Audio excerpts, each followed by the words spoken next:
menderita sengsara di bawah pemerintahan Pontius Pilatus.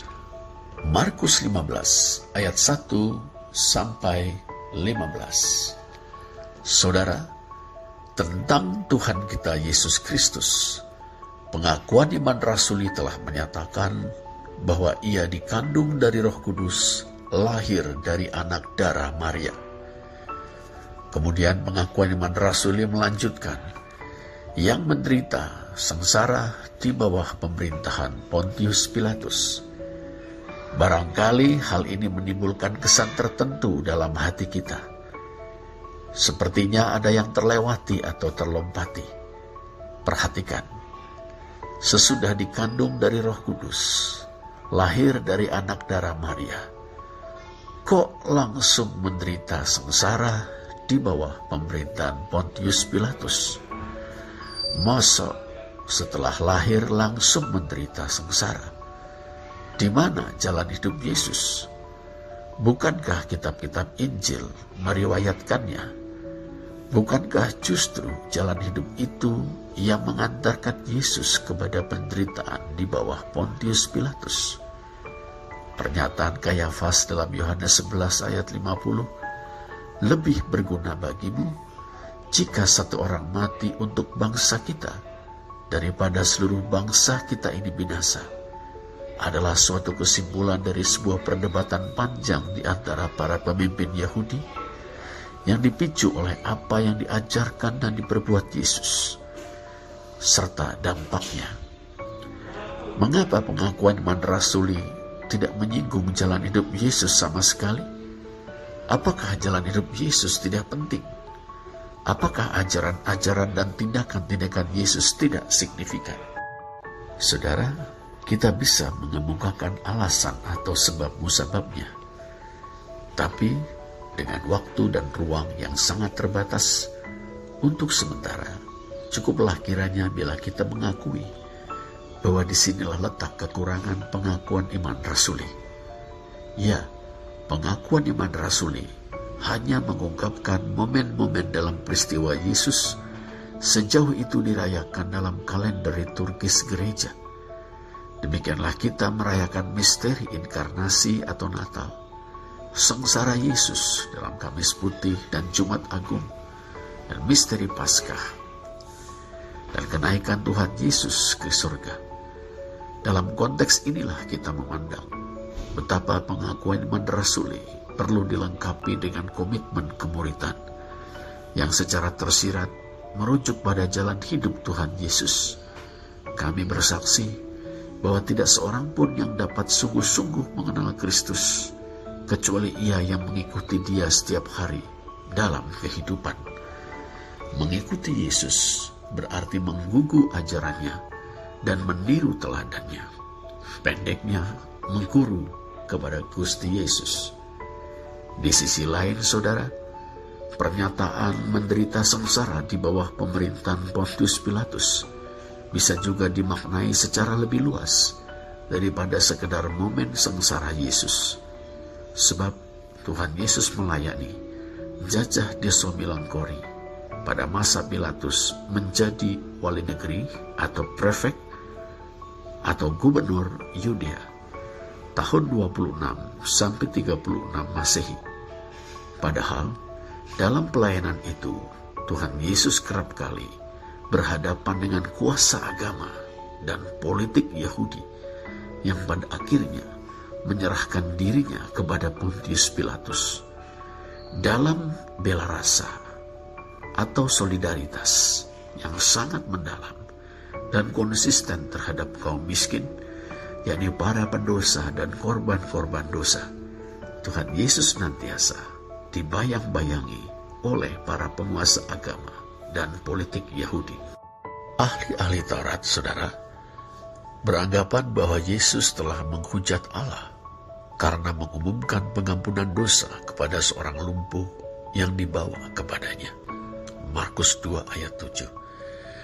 Ahli-ahli Taurat yang datang dari Yerusalem menuduh Yesus kerasukan Beelzebul dan menyatakan bahwa ia mengusir setan-setan dengan penghulu setan itu.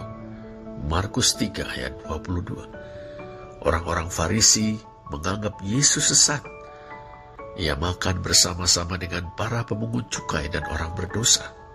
Markus 2 ayat 16. Ia membiarkan murid-muridnya memetik gandum pada hari Sabat dan menandaskan bahwa ia adalah Tuhan atas hari Sabat.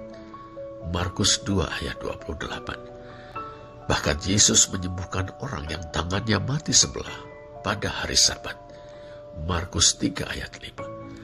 Atas dasar itu, orang-orang Farisi berkomplot dengan orang-orang Herodian untuk membunuh Yesus. Markus 3 ayat 6. Ironis memang, sebab orang-orang Farisi adalah orang-orang yang sangat religius, sedangkan orang-orang Herodian adalah orang-orang yang tidak begitu mempedulikan agama. Mereka adalah para pendukung dinasti Herodes. Bahkan Herodes Agung pernah memerintahkan penangkapan dan penyaliban atas ribuan orang Farisi.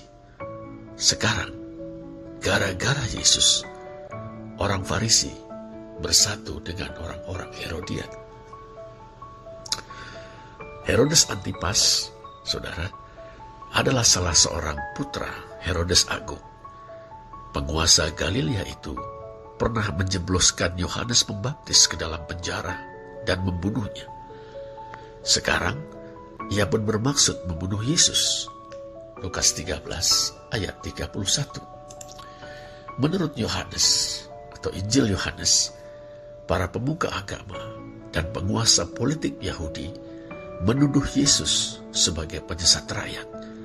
Yohanes 7 ayat 12. Mereka berkali-kali berusaha menangkap Yesus. Pada akhirnya mereka memutuskan untuk membunuh Yesus. Bacalah Yohanes 11 ayat 49 sampai 53. Yesus sendiri menyadari bahwa permusuhan pihak penguasa terhadap dirinya akan memuncak dalam kematiannya. Anak manusia harus menanggung banyak penderitaan dan ditolak oleh tua-tua, imam-imam kepala, dan ahli-ahli Taurat, lalu dibunuh dan bangkit sesudah 3 hari. Bacalah Markus 8 ayat 31, simak juga 9 ayat 31, dan 10 ayat 33 sampai 34. Tetapi saudara, Yesus telah bertekad untuk maju terus pantang mundur, tak berkisar walau sejari. Saat diincar oleh Herodes, ia berkata, "Pergilah dan katakanlah kepada si serigala itu, aku mengusir setan dan menyembuhkan orang pada hari ini dan besok, dan pada hari yang ketiga aku akan selesai." Lukas 13 ayat 32. Ketika saat penderitaan dan kematiannya makin dekat, Yesus berkata, "Sekarang jiwaku terharu, dan apakah yang akan kukatakan? Bapa, selamatkanlah aku dari saat ini? Tidak, sebab untuk itulah aku datang ke dalam saat ini." Yohanes 12 ayat 27. Dan semua penderitaan itu, saudara, berlangsung di bawah pemerintahan Pontius Pilatus. Di sisi lain, saudara, Pilatus adalah seorang penguasa Romawi yang kejam. Menurut sejarawan Yahudi Flavius Josephus, yang menulis buku-buku sejarah tentang orang Yahudi menjelang akhir abad pertama Masehi, Pilatus memerintahkan pasukannya untuk berkemah di Yerusalem dan memasuki kota dengan gambar kaisar yang dilampirkan pada panci-panci mereka. Sebagai reaksi, orang-orang Yahudi berdemonstrasi di Kaisaria, kota kediaman Pilatus, yang mengancam akan membunuh mereka. Tetapi ketika orang-orang Yahudi menunjukkan bahwa mereka siap mati, ia memerintahkan agar gambar-gambar itu dihapus. Pada tahun 36 Masehi, Pilatus menyerbu Gunung Gerizim, tempat suci orang Samaria. Dalam Lukas 13 ayat 1 kita membaca, pada waktu itu datanglah kepada Yesus beberapa orang membawa kabar tentang orang-orang Galilea yang darahnya dicampurkan Pilatus dengan darah korban yang mereka persembahkan. Menurut Markus 15 ayat 10, Pilatus tahu bahwa imam-imam kepala telah menyerahkan Yesus karena dengki, tetapi bukannya menegakkan kebenaran dan keadilan. Ia memutuskan untuk memuaskan orang banyak yang atas hasutan para imam menuntut agar Yesus disalibkan. Ayat 12 sampai 15. Saudara, lantas apakah yang dapat kita pelajari dari pasal pengakuan iman rasuli? Yesus Kristus menderita di bawah pemerintahan Pontius Pilatus. Pertama, pelayanan Tuhan Yesus bersifat historis. Artinya, pengajaran dan tindakan-tindakan Tuhan Yesus berlangsung di dalam sejarah. Ia melakukannya di bawah pemerintahan Pontius Pilatus. Baik Yesus maupun pelayanannya benar-benar terjadi. Dengan demikian, iman kita kepada Tuhan Yesus bukan didasarkan pada isapan jempol, melainkan pada sosok yang benar-benar pernah ada dalam sejarah dan pada peristiwa yang benar-benar terjadi di dalam sejarah. Kedua, dalam pelayanannya, Tuhan Yesus senantiasa menyatukan ajaran dan perbuatan. Kasih, solidaritas yang mendalam dengan kaum miskin, keadilan dan kebenaran. Dalam pribadi dan karyanya, Tuhan Yesus mewahyukan siapakah Allah bagi manusia pendosa dan korban-korban dosa. Tetapi pelayanan Tuhan Yesus menimbulkan reaksi permusuhan di kalangan para pemuka agama dan penguasa politik. Tapi Tuhan Yesus pantang mundur. Ia setia melayani sampai akhir, sampai tuntas. Sebagai pengikut-pengikutnya, kita diajak untuk meneladani Dia, saudara. Tetap setia mengajarkan dan melakukan kasih, solidaritas, keadilan, dan kebenaran. Meski harus berhadapan dengan berbagai tantangan, bahkan ancaman.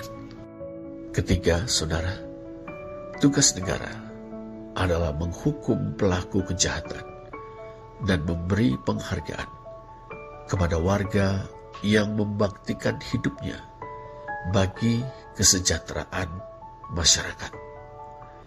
Bacalah Roma 13 ayat 3-4. Itulah artinya bahwa Allah mengizinkan negara untuk menyandang pedang. Dengan melakukan itu, negara menciptakan atau memelihara ketentraman dan kedamaian masyarakat. Tapi tidak jarang, orang-orang yang menjadi bagian dari penyandang pedang itu tidak melaksanakan tugas tersebut sebaik-baiknya. Demi kepentingan politik jangka pendek atau keuntungan pribadi atau kelompok, mereka tidak menegakkan hukum sebagaimana mestinya. Orang baik atau benar dijatuhi hukuman.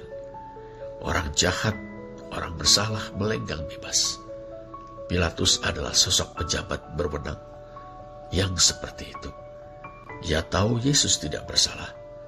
Ia tahu para imam kepala menyerahkan Yesus karena dengki. Ia tahu bahwa orang banyak telah dihasut oleh para imam kepala. Tetapi demi kepentingan politik sesaat dan keuntungan pribadi, Pilatus memilih untuk memuaskan orang banyak, yakni melepaskan seorang pembunuh dan memvonis mati Yesus, orang yang tidak pernah terbukti bersalah sama sekali. Saudara, kita membutuhkan aparat atau pejabat negara yang berhati nurani, bersih, dan menjunjung tinggi hukum yang menegakkan keadilan. Mari saudara, kita belajar menjadi orang-orang yang lurus, bijak, dan berani mengatakan serta melakukan apa yang baik, yang adil, dan benar. Terpujilah Allah